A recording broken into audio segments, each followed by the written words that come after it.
2021 সালে গণতন্ত্রপন্থী নেত্রী অং সান সুচি ও তার রাজনৈতিক দল ন্যাশনাল লিগ ফর ডেমোক্রেসিকে হটিয়ে মিয়ানমারের ক্ষমতাভার গ্রহণ করে দেশটির সেনাবাহিনী। এরপর থেকে গৃহযুদ্ধে বিপর্যস্ত এশিয়ার দেশটি। জাতিসংঘ জানায় 4 বছরেরও বেশি সময় ধরে সংঘাতে দেশটিতে প্রাণহানির সংখ্যা 75,000 ছাড়িয়েছে। এ সময় ভিটেমাটি হারিয়ে বাস্তুচ্যুত হয়েছে 30 লাখেরও বেশি মানুষ। মিয়ানমারের অন্তত 21% ভূখণ্ডের নিয়ন্ত্রণ ধরে রেখেছে দেশটির সামরিক সরকার। অন্যদিকে অন্যান্য জাতিগত বিদ্রোহী গোষ্ঠীগুলো দেশটির 42% ভূখণ্ড দখল করে রেখেছে। এমন জটিল পরিস্থিতিতে ডিসেম্বরে দেশটিতে অনুষ্ঠিত হতে যাচ্ছে জাতীয় নির্বাচন।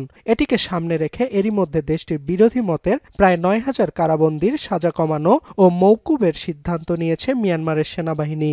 দেশটির রাষ্ট্রীয় গণমাধ্যমগুলোর খবর, আসন্ন ভোটে জনগণের অবাধ ও সুষ্ঠু অংশগ্রহণ নিশ্চিতে কাজ করছে জান্তা সরকার। কিন্তু বাস্তব চিত্র পুরোপুরি ভিন্ন। শুক্রবার জাতিসংঘের মানবাধিকার বিষয়ক হাইকমিশন জানায়, অনুষ্ঠিতব্য নির্বাচনে জনগণকে জোরপূর্বক ভোট প্রদানে বাধ্য করতে যাচ্ছে জান্তা সরকার। পাশাপাশি জান্তা প্রধানের বিরুদ্ধে ইভিএম পদ্ধতিকে নিয়ন্ত্রণ করতে চাওয়ার চেষ্টার অভিযোগ রয়েছে। এ নিয়ে উদ্বেগ জানিয়েছে জাতিসংঘ। We are also investigating claims from displaced persons that they are being ordered by the military to return to their villages to vote. If you do not, we will continue to bomb you. 1948 সালে স্বাধীনতা লাভের পর দেশটির রাজনীতিতে হস্তক্ষেপ করে যাচ্ছে সেনাবাহিনী।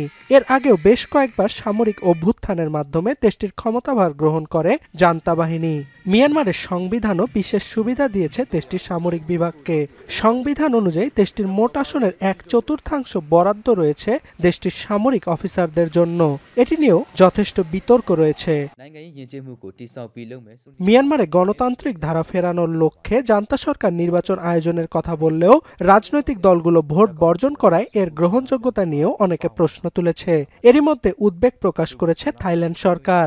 দেশটি দ্রুত জান্তা সরকারের কাছে অং সান সুচির মুক্তি চেয়েছে।